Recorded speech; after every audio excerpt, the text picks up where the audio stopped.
Scrooge's Christmas Carol, Releasing the Last Chain. Written and illustrated by C. Pippin Lowe. Stave 1. Marley returns. Scrooge stumbled forward. Despite his frantic blinking, he still could not see past the darkness. Instinctively searching for support, he thrust his hands outward, but the uneven pathway caught his shoe and dropped him flat. The scorching heat from the floor burned him. Wailing, he scrambled upright.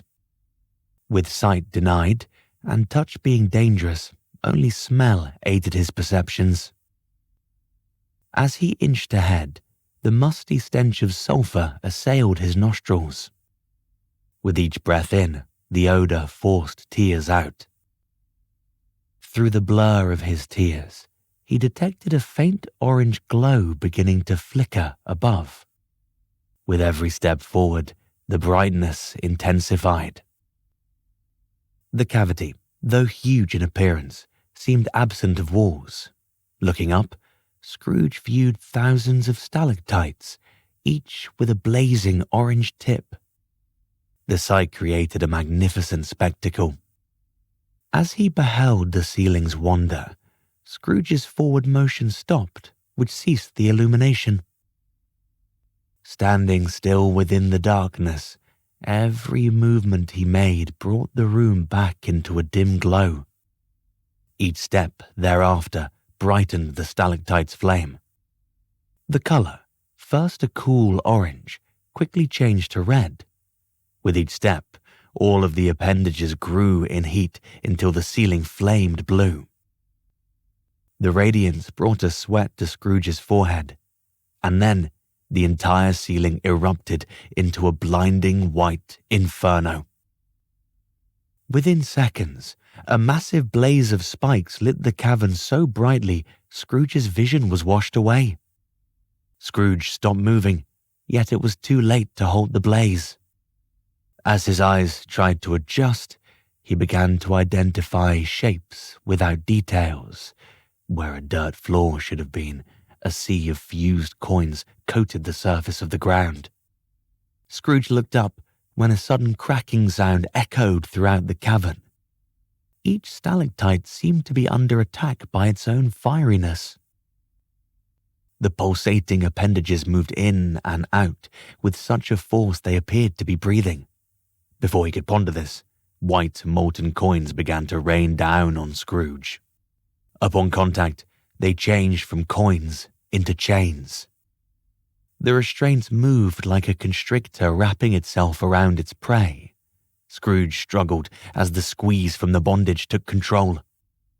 Howling with fright, Scrooge's screams vocalized outside of his dream. He sprang straight up before collapsing back to the mattress.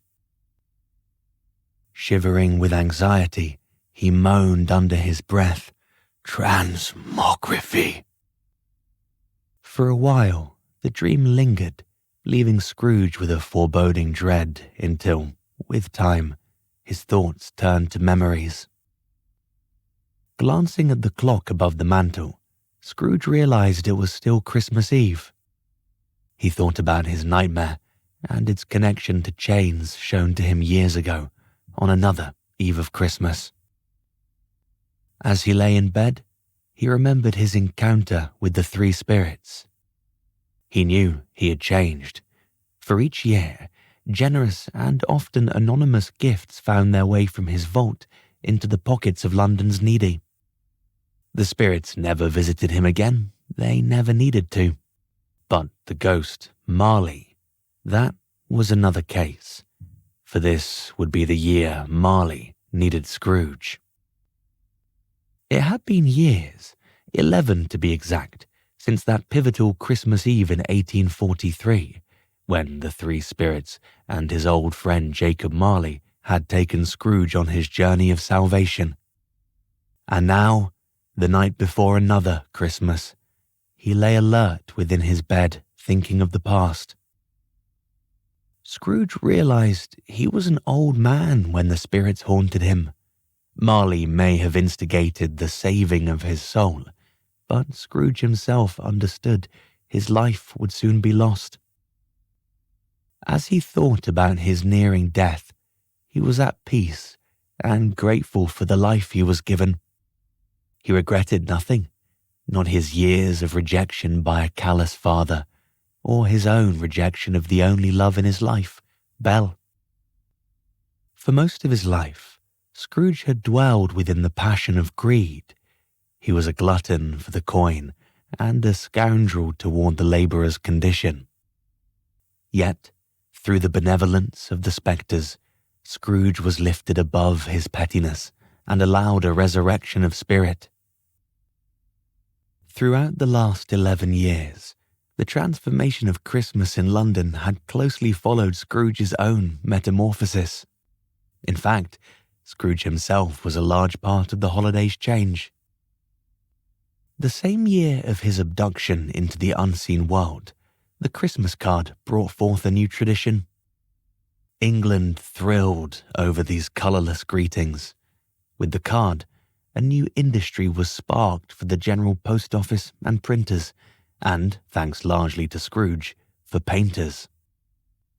For the first several years, during the month of October, Scrooge hired dozens of poor children to colour in the joyous holiday scenes.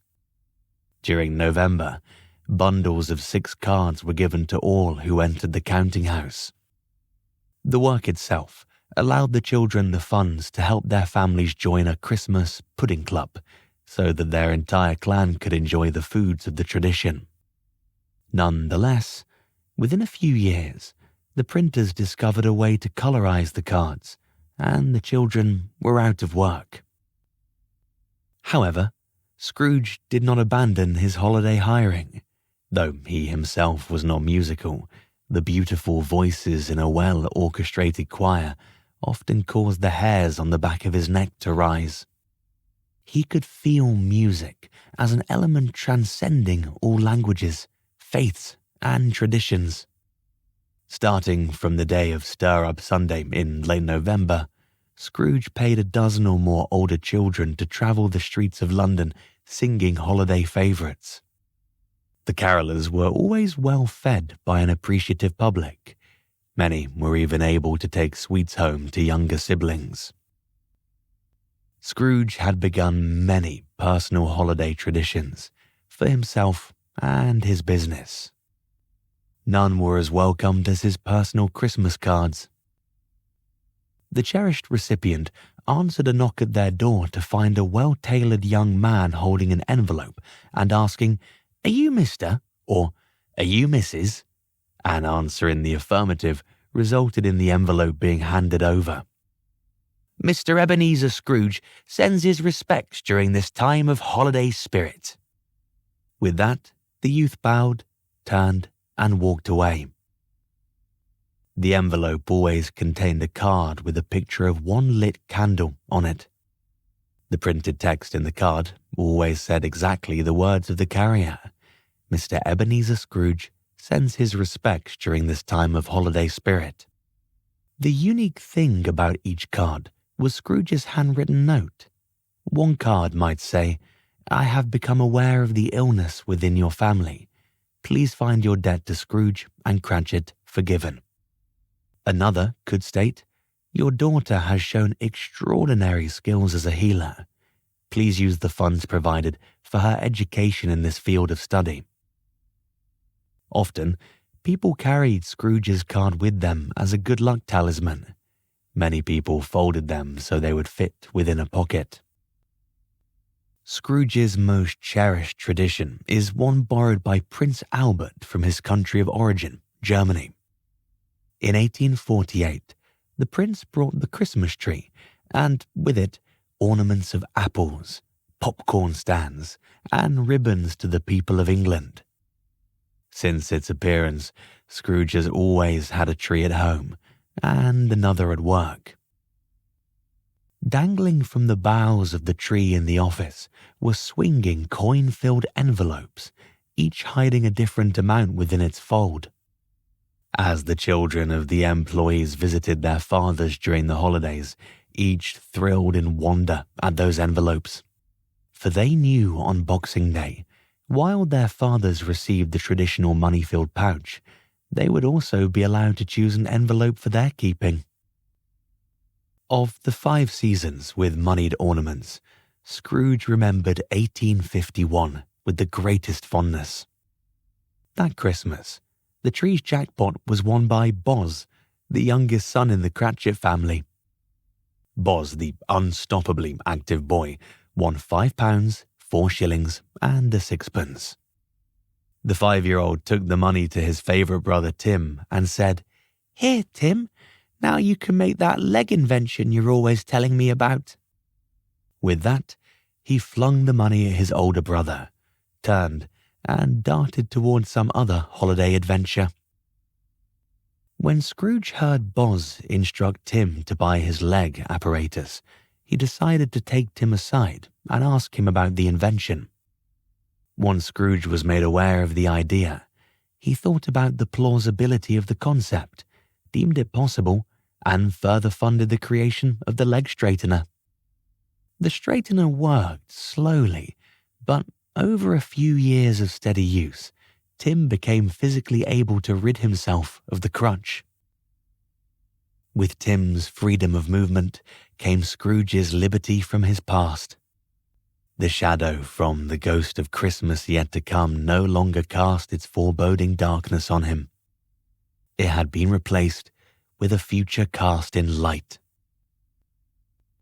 The past decade had been Scrooge's best. The business he and Marley started had expanded into a counting house with 6 employees. Thousands used the enterprise yearly. Scrooge's personal generosity had put a focus on the company. People wanted to be associated with the giver from the commerce district. Each year, the business gained wealth, and each year, Scrooge and Cratchit found new ways to help people stay out of the workhouses. Eventually, Scrooge realized the day was soon to come when he would be unable to work. In 1847, Scrooge gave Bob Cratchit half of the business as an early inheritance. It took another year for the sign Scrooge and Cratchit to be installed. As Scrooge lay in his bed, recovering from the nightmare of the fused coin entrapment, he gazed at his Yule log flickering light upon the holiday tree in the corner. Mesmerized by the flames' blaze, he began to remember the afternoon's visit from Fred and the twins. His nephew was the best father he had ever seen. He was neither too conservative nor too liberal with the girls. Yet, he always had a grand time playing their games of high tea, pet the wild creature, and naptime dodge. Neither girl was what one would call dainty, but they were sweet. Fan had the twinkle of an angel in her eye, whereas Ebby, well, her twinkle hadn't quite been determined. She kept her sister engaged in continuous adventures. Ebby had a way of turning a walk in the park into a hunt for the treasure of the Loch Lomond cavern. Trips to the shop often transformed into a quest for Mr. Gaines's figgy pudding. Ebby usually dominated people's attention with her curiosity. Scrooge cherished both children, but adored Fan's quiet spirit, for it reminded him of his beloved sister, the child's namesake.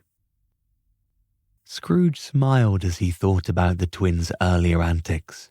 While Scrooge and Fred sat near the fire conversing over a hot cup of honey wine, the 4-year-olds ran around the room, gathering steam. At one point, in an effort to quiet the girls, Scrooge asked Fan to come and sit in his lap. She readily agreed to the request. Gently caressing his wrinkled face, Fan laid her head against Scrooge's chest. As she removed her hand from his weathered features, Scrooge began stroking her feathery blonde hair. Fan closed her eyes and nestled against his warm body. But the quiet was short-lived. Ebby became irritated at the loss of her playmate. "Fan?" "Ebby, come and sit with me," Fred requested. "No, I want to play with Fan," she said, tugging on Fan's arm. Fan looked at her sister and asked, "Can we play bar humbug?" Fred winked at Scrooge as Ebby replied, "Yes, bar humbug." As Fan jumped down from Scrooge's lap, she told him, "You must play, Uncle." "And you, Father," Ebby added to Fred. Both men protested, yet neither child could hear it over their own excitement. After realizing a calm could only be re-established once the children were allowed to play their game, Scrooge asked how bar humbug was played. While one child talked over the other, and each completed her sibling's sentences, the rules slowly became clear. Scrooge and Fred were to play supportive roles, a bit like facilitators. In general, it was an easy game, as one would expect from babies. Fred was to make declarative statements like, "The sky is blue," or "Snow is green." Scrooge would say, "Bah humbug," when a statement was not true. The first girl to take a step forward when Scrooge said, "Bah humbug," got to keep the location. The other would remain in her original position. The winner would be the child who reached Scrooge first. If either girl stepped forward before Scrooge completed the "Bah humbug," she would have to step back, and her sister would be allowed to gain the forward step. In the end, the rules were just confusing enough to be challenging. With the game understood by all, the girls ran to the wall opposite Scrooge's chair. Pressing their backs against the chilly wainscoting, they wriggled around, waiting for their father to broadcast either fact or falsehood. "Uncle Scrooge, I tell you, frogs fly." Without skipping a beat, Scrooge declared, "Bah humbug." Both girls jumped forward. "Fan, I was quicker." "You were not." "Was. I was." "Both won. You tied," declared Fred. "Get ready now. Here is the next one. Uncle Scrooge, these girls are both good children." The sisters giggled as Scrooge looked at them. Then Fan stepped forward while Ebby insisted, "We are too good." Then Scrooge finished, "Humbug." His laughter trailed off and ended in a smile. Ebby pulled Fan back as she stepped forward, saying, "I won, Fan. Uncle Scrooge tricked me," she pouted. "Now, girls," Fred said. The two quieted down as Fan stepped backwards. "Here goes the next one. I do believe, Uncle Scrooge, these two are both bad girls." Again, Scrooge hung onto the first word. "Bah." The children, antsy with anticipation, bounced from leg to leg. "Humbug," he quickly finished. Fan stepped even with her sister before Ebby realized Scrooge had finished. As the game progressed, each child took the lead position at least twice. The last time they became even with each other, Scrooge was only an arm's length away. Standing there, waiting impatiently for their father to proclaim the next assertion, Fan began sliding, inch by inch, in front of Ebby. Once made aware of her sister's movements, Ebby felt obliged to compete in the same manner. Slide, stop, slide, slide, stop. Very cunning, yet everyone could see it happening. Fred sat quietly. Scrooge snickered to himself. Fan slipped a bit ahead of Ebby, and then the reverse occurred. The game had gotten a bit tiring, as Scrooge's room was rather large, so Fred just let them complete the competition with their sly, feet-shuffling routine. Ebby slapped Fan's arm as she inched ahead.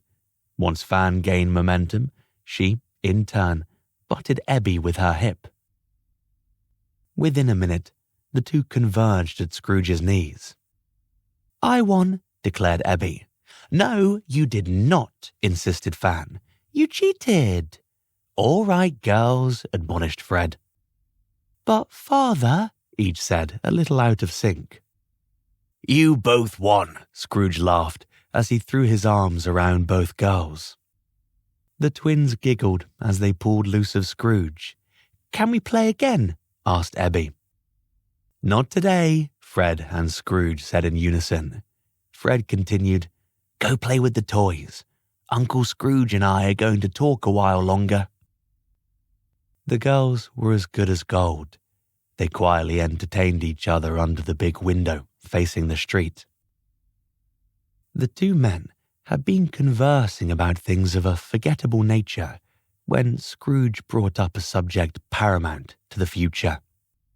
Fred, you are my only heir, and being such, I feel compelled to ask, for the well-being of my employees, how you plan on handling your inheritance of my half of Scrooge and Cratchit. Caught off guard by the seriousness of the matter, Fred exclaimed, I have not thought about this, Uncle. But I do. I must. Will you run the business? Truly, Uncle, I am content as a barrister. A counting house, it does not quite suit me. Yes, I realize that. So, if you sell, try and find a buyer within the company, even if that buyer must pay through installments. And if you decide to run the business, look to Cratchit for guidance. Sound advice. I shall follow it, Uncle Scrooge. Then I am content, for I know you will do what is right by me and the business. Scrooge was not naive. He realized the business would change once he was gone. He knew his written will could not demand that the future kneel to the words. At best, they would be guidance. Looking to the future, Scrooge surmised that after he died, his name would fade from the city's memory. He could afford to buy himself a memorial to last the life of the city itself, yet resisted the vanity in the concept. The simple headstone afforded to the majority was enough. He hoped a few would think of him from time to time in a favourable way. However, nothing was for sure, so Scrooge made himself all right with that realization. As the afternoon turned to early evening, Scrooge tired of the company, as did the youth of the visit.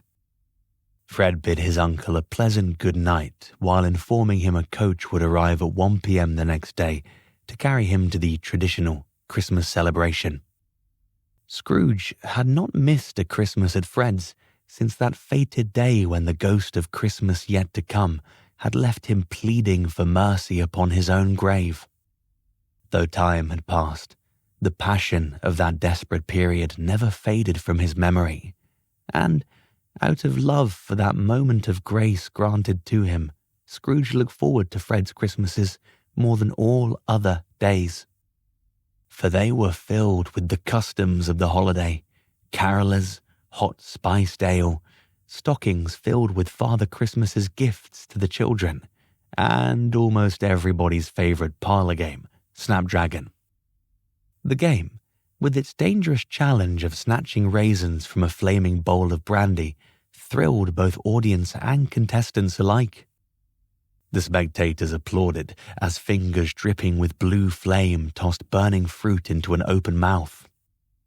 Whether it was the sizzle of the mouth's juices extinguishing the blaze that was heard, or the occasional yelp of pain, both brought exuberance from the onlookers. Winning the game was secondary to the excitement of playing. In fact, the winner of the game was given no more than the bragging rights to courage. Often, the joy of the day lasted a week, starting with St. Thomas's Day on the 21st and continuing until Boxing Day on the 26th. And even then, many people lingered with Christmas spirit until well after the New Year, when the charred remains of the Yule log were collected and kept, so that they could be used to kindle the holiday log the next year. Scrooge wished he could shake his nightmare so sleep would return, and though he was physically ready for rest, his mind continued to wander. He was anxious about the next day's activities. He hoped the day would bring forth his best ever Christmas, for he anticipated this would be his last. Scrooge lay with his eyes closed while reminiscence kept him awake. Abruptly, without warning, a song from the street below filled his bedroom. A horn and flute played Greensleeves with perfection. The sweet English melody brought a tear to the corner of his eye as his thoughts focused on the memory of a child clutching a music box. The song from the street and the crystal clear plucking of the same tune on the music box collided in a flood of remembrances from the previous summer. The summer had been hot, hotter than other years. Scrooge could recall no year hotter than the recent summer of 1854. He nearly broke a sweat just remembering that heat. The temperature had added to the pain of those events, for it was one more thing to contend with during Soho's struggle.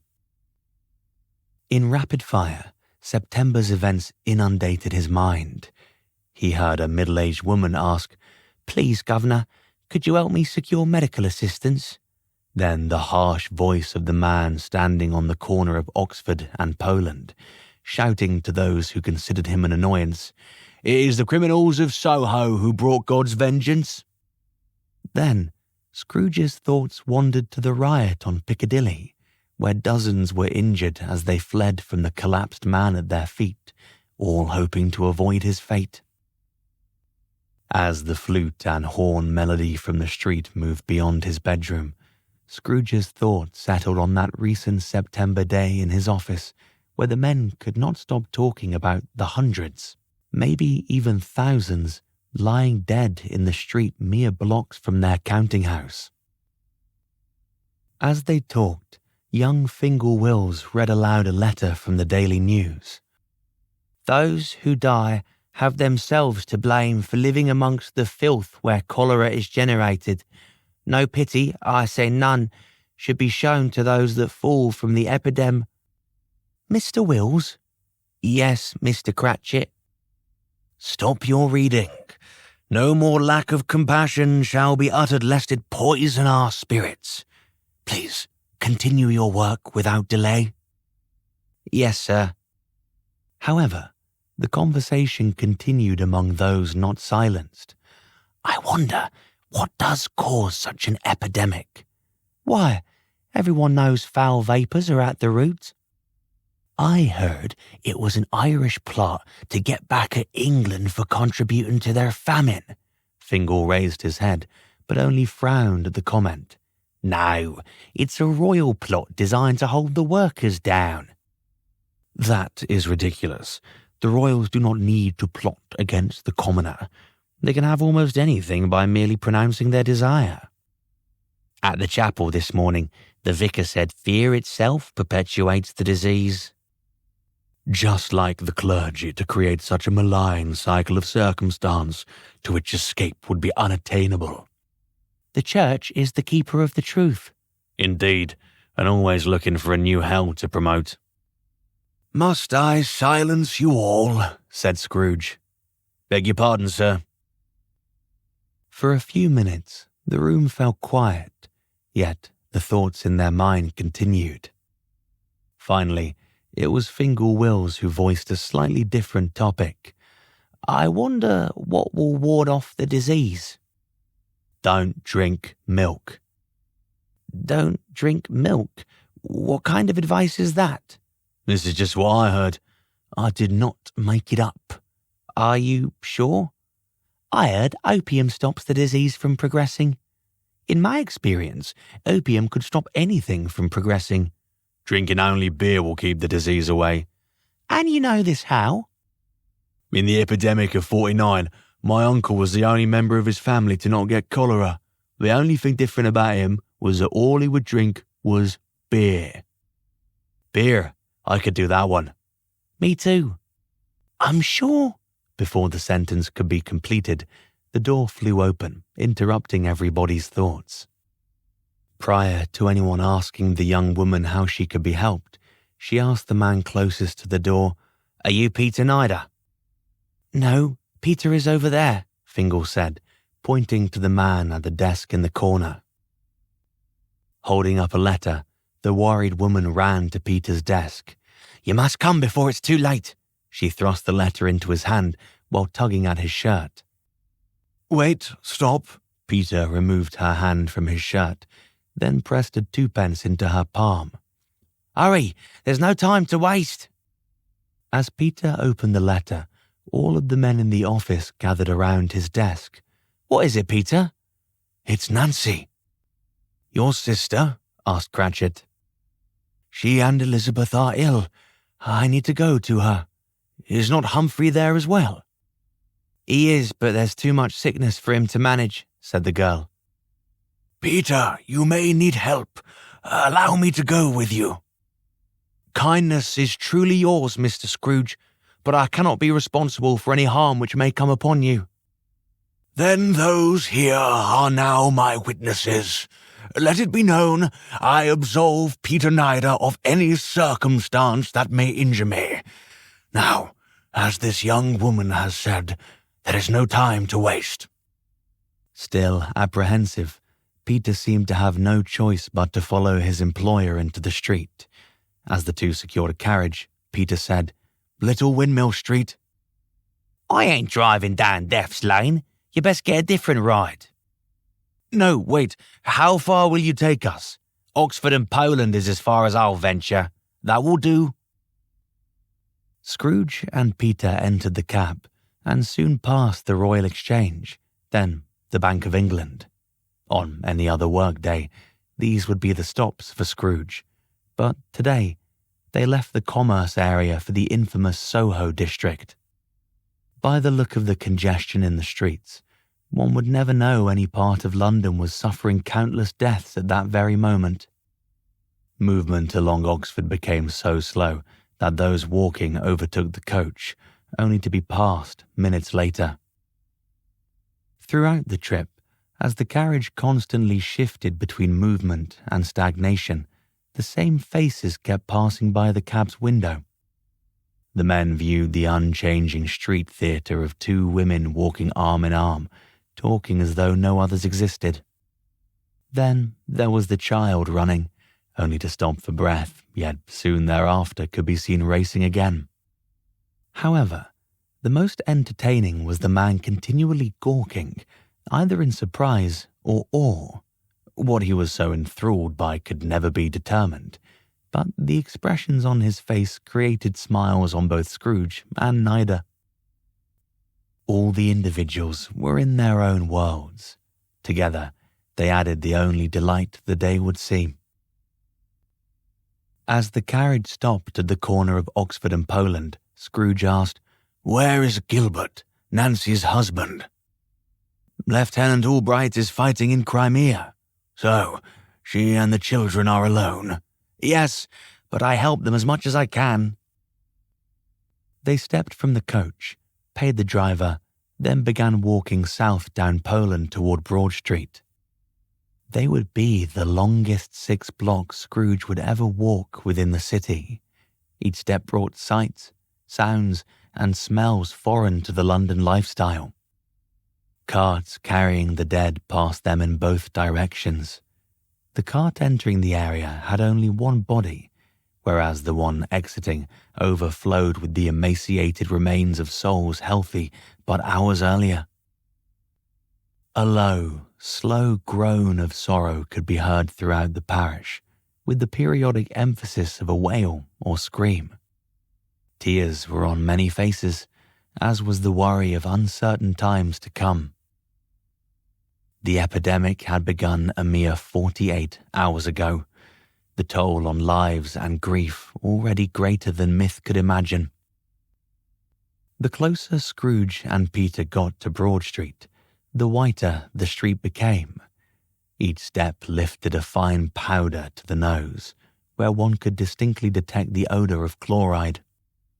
Along with the carts for the dead, the living occupied the streets as well.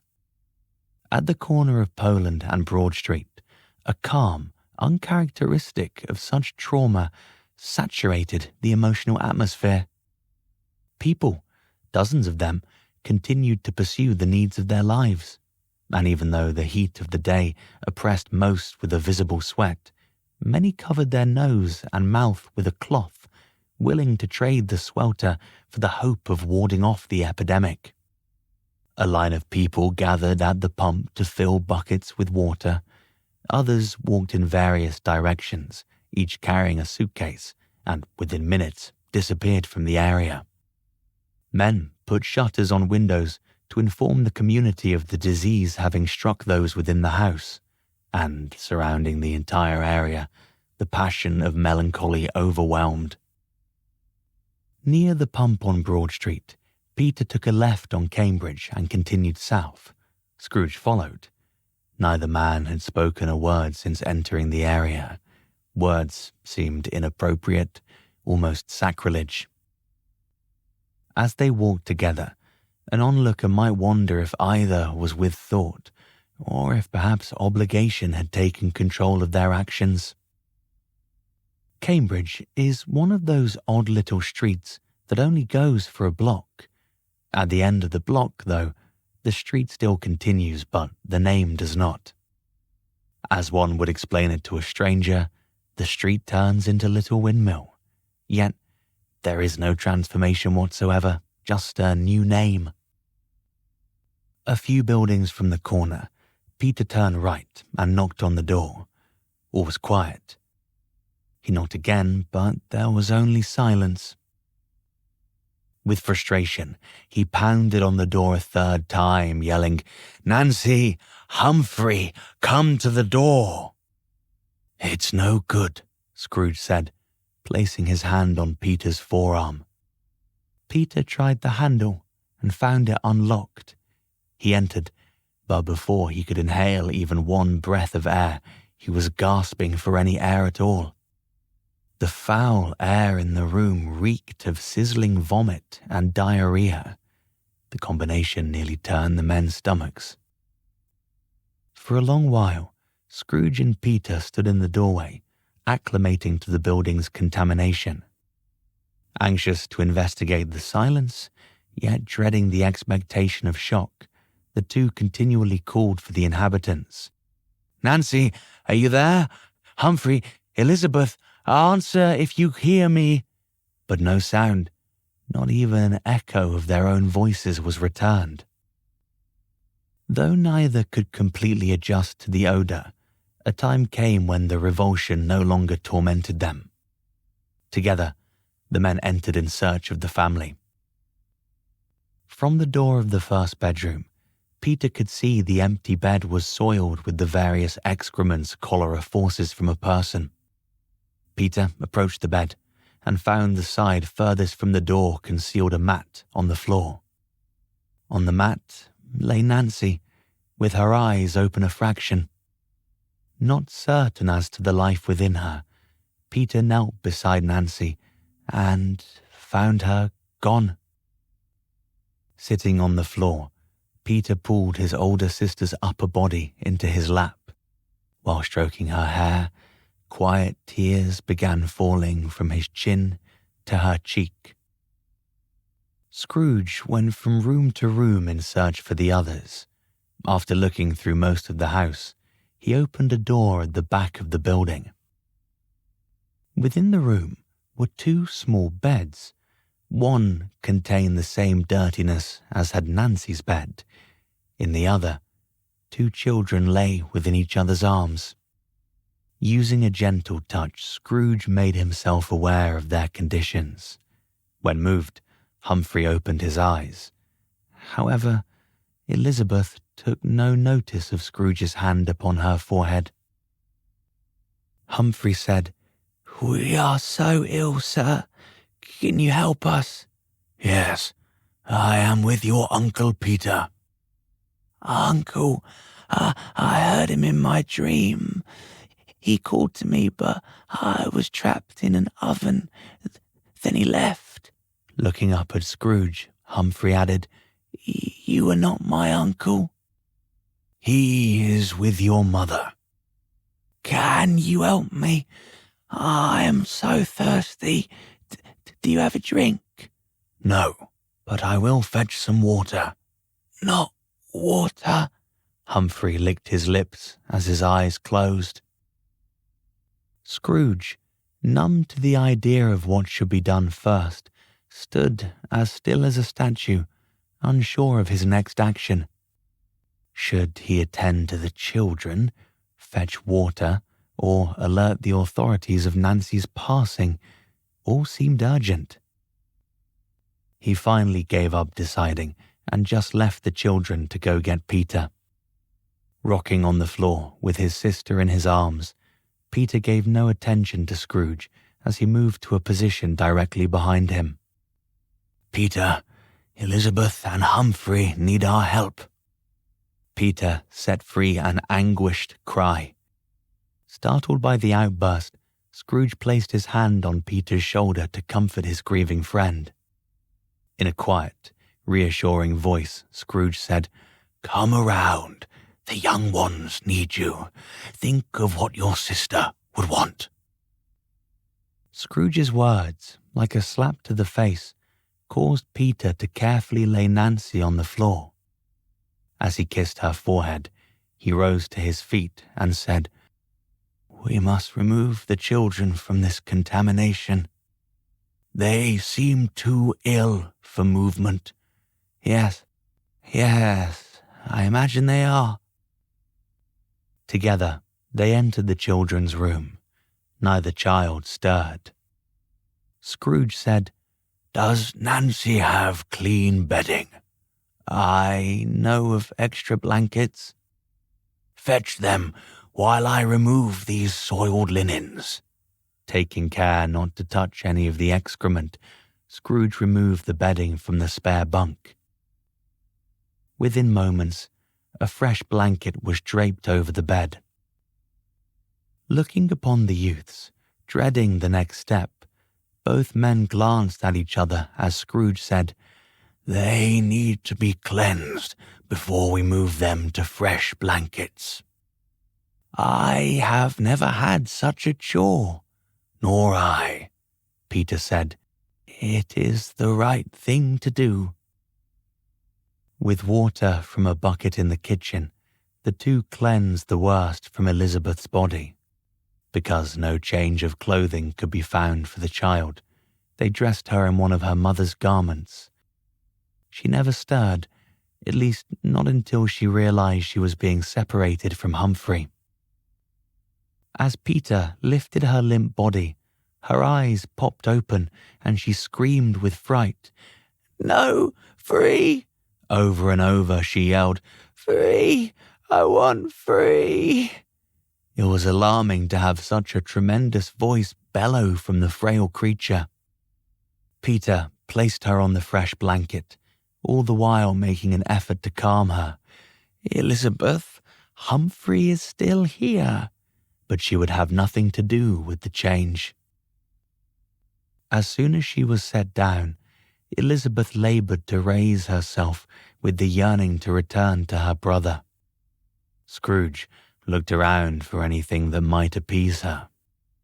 A doll, when offered, was pushed away, as was a book with a rabbit on the cover. Desperate to soothe the child, Scrooge latched onto a wooden box from a shelf. Upon opening the lid, the melody Greensleeves flowed throughout the room. Elizabeth looked at the music box, stretched out her arms, and said, "Father." Scrooge placed the opened box beside her. As the song slowed, Elizabeth, through a tenacious struggle, worked to rewind its spring.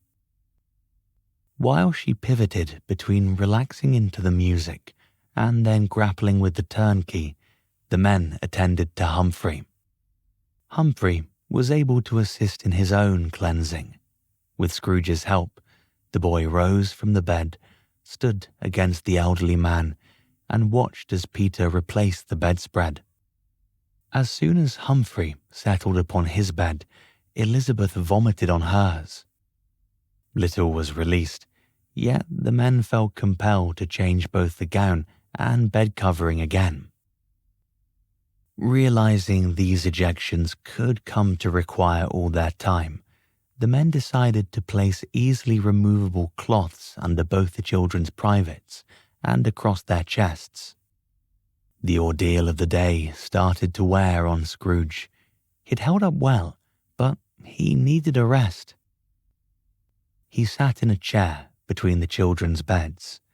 When the music box slowed, he rewound it for Elizabeth. She was silent to Humphrey's continual mumbling about being thirsty. "I am going to Broad Street to fetch water," said Peter. "They need more than water. They need something to give them strength." "Without a doubt, neither will be able to eat." "Yes, that is a certainty," said Scrooge. "You are aware of where I live on Sackville?" "I have been on Sackville, but know not your home." "I live at 15 Sackville. Here, take my key and go fetch the case of canned fruit from under my stairwell. Also, retrieve a hammer and a few nails for opening the cans. They too are under the stairs." "But, sir, I doubt either child will be able to retain any food." Annoyed and tired, Scrooge said, "Stop arguing and fetch the items." Peter immediately started running. Scrooge lived little more than half a dozen blocks from the little windmill location, yet it would be over an hour before Peter returned. Scrooge welcomed the hour of rest. All three, in their own time, descended into sleep. The music box was the last to wind down. The three awoke simultaneously to a ruckus in the kitchen. Humphrey lifted his head, asked if the house was under attack, then pulled a gun from under his bed. Scrooge disarmed the boy while convincing him there was no need to worry. Elizabeth remained silent. Her sunken eyes stared out at nothing and everything at the same time. Scrooge got up and investigated the noise. He entered the kitchen to find Peter standing at the counter with a nail in one hand and a hammer in the other. When he saw Scrooge, he said, "It seems these tins were meant to preserve the food indefinitely. They hardly dent, let alone allow themselves to be punctured." "Even one hole will be enough for the children to drink the juice through." "This tin is well indented. I will break through even if the uproar rattles our bones." With that said, Peter hit the nail as hard as he could. The force of the hammer upon the nail caused the can to release a swoosh of air. Peter handed the container to Scrooge and said, "See if either will drink." As Peter began pounding on the lid of another can, Scrooge took the opened preserves to the children. Elizabeth appeared to sleep, whereas Humphrey followed every movement Scrooge made. "Here, Humphrey, lift your head and drink." Scrooge supported Humphrey's neck as he tipped the can to the boy's lips. Humphrey took a sip, then another. Within minutes, he had swallowed all the liquid. Not yet having his thirst quenched, he asked for more to drink. Almost within the same stroke of time, Peter handed Scrooge another can. As the boy slowly consumed the liquid, Peter removed the music box from Elizabeth's bed, then sat down where it had been. He gazed at the small child. Her physical appearance had deteriorated within the short period of time he had been gone. Her bluish lips, sunken eyes, and mouth ajar all gave Peter a feeling of doom. He gently shook the girl awake. Stroking her forehead, he explained how he needed her to drink from the can. She showed little interest and spent no energy assisting him. Through the gap between her lips, Peter poured in a small amount of the sweet liquid. The juice gurgled up and over the corner of her mouth, then flowed down the cheek. Her eyes stared ahead without focus. The only observable movement coming from Elizabeth was the clutching, then releasing of her left hand. Peter took the hand within his, but this only served to irritate her. He continued trying to comfort and feed Elizabeth, yet he was unsuccessful at either. Scrooge had just finished feeding Humphrey when a loud knock was heard at the door. He got up and answered the pounding from the front of the home. Upon opening the door, both men were so surprised by who they saw on the other side of the threshold they just stared at each other. Finally, Scrooge said, "John, Dr. Snow." "So good to see you, Ebenezer. It is a bit unusual to speak with you outside our neighborhood. What brings you here?"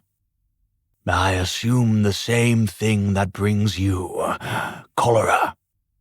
"Indeed, I am on the Cholera Inquiry Committee for the St. James Parish. It is my desire to both help and gather information. Would I be correct in assuming the disease is within the home?" "It is. We have 2 children ill. Their mother has already passed." "May I see the children?" "Yes, certainly. Follow me." To accommodate the doctor, a third chair was brought from the living room. It was placed at the foot of the beds, next to the chair where Peter sat. Scrooge sat down in the newly arrived chair, while John positioned himself in the chair between the beds. He examined Humphrey first. Smelling a fruitiness, he said, "Have you fed him?" "We gave him the juice from some canned fruit." "Canned fruit? Quite a luxury," Scrooge said. "It was a gift." "Good. But don't give him too much at any one time. Maybe a cup every hour. As he gains strength, increase the amount. As soon as his diarrhea stops, begin feeding him soft foods." Peter said, "So you think he will recover? We will pray it is so. And now to lovely—" Dr. Snow waited for someone to tell him the girl's name. "Elizabeth." "Ah, yes, lovely Elizabeth." Dr. Snow began to examine her. Her tiny chest rose slightly with each breath. As he lifted her arm, he took note that her fingernails had started turning a bluish color. Pinching the skin on her wrist, he was not surprised when the skin remained a raised lump. Dr. Snow ran his fingers over the lump to flatten the skin. Throughout the entire examination, Elizabeth kept clutching and releasing her left hand. John Snow asked, "Has this child been able to drink?" Peter said, "No. It is curious that she keeps grasping her hand. I have never seen another person with cholera do such a thing." For a few minutes, the 3 of them concentrated on Elizabeth's hand. Peter finally said, "I think she is searching for the music box." "Well, give it to her if it is a comfort." With that, Peter rewound the box, then placed it under Elizabeth's hand. As the music began, her hand quieted. "Will you see me to the door, Ebenezer?" At the door, Dr. Snow said to Scrooge, "You are doing well by the children. Keep them and yourself clean. You should all start drinking boiled water. Furthermore, if either child complains of stomach cramps, place 3 drops of this under their tongue." With that, he handed Scrooge a small vial of opium, opened the door, and left. Scrooge pocketed the vial as he entered the children's room. Sitting in the chair between the beds, Peter could be heard sobbing. Scrooge knew why he cried, but waited to hear Peter announce, "She has left us." The music box instantly stopped playing. Tenderly, Peter picked up Elizabeth. As he began carrying her to Nancy's room, Humphrey realized the meaning of the action. Crying, he said, "Not Elizabeth. No, I want her." He lifted his arms to receive his sister. Scrooge said, "No, Humphrey, this is best. Let me at least kiss her." The men visually confirmed an agreement with each other. Peter said, "Yes, kiss Elizabeth." With that, he lowered her to the level of the boy's bed. Humphrey caressed the sunken cheeks of his once playful sister. He opened his mouth to speak, but instead gently kissed her forehead, then collapsed back to his bed. After Elizabeth had been placed beside her mother, Peter left the house to retrieve the death cart, some water, and a coach to carry the three to safety in the morning. Once they had eaten a light dinner, each of the men took their turn watching the boy while the other rested. During the evening, Humphrey vomited once, had 2 episodes of diarrhea, and cried off and on throughout the night. By morning, he'd neither gotten better nor worse. It was mid-morning before Nancy and Elizabeth's cart arrived. The attendant informed the men the burial would take place before late afternoon. Peter was surprised. He expected the normal period of mourning, but the epidemic required the change. "Sorry, Governor, we've been instructed to keep present with the burials, lest the dead become burdensome through build-up." After the cart had begun its journey toward Broad Street, Peter and Scrooge discussed the logistics of the day. Scrooge said, "I think you should take Humphrey to your home.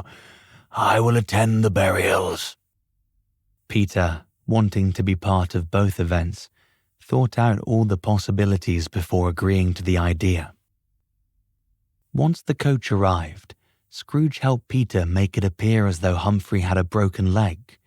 They feared if the driver knew of the boy's true affliction, he would abandon them. This charade did not fool the driver, but he was a brave man with a desire to help this less fortunate boy. The coachman drove the three toward Peter's home by way of the graveyard. At the cemetery, Scrooge stepped out of the carriage, then paid the driver so he could complete the trip to Peter's. Within the graveyard, several men were busy digging deep holes. 2 men dug, while others, through a pulley system, raised the dirt to the surface. The graves were dug so deep, Scrooge began to fear the men would break through to an underground river, but they never did. Within an hour, 7 caskets on 2 carts arrived. They stopped next to the only completed grave. On the top of each casket, the name of the person within was printed.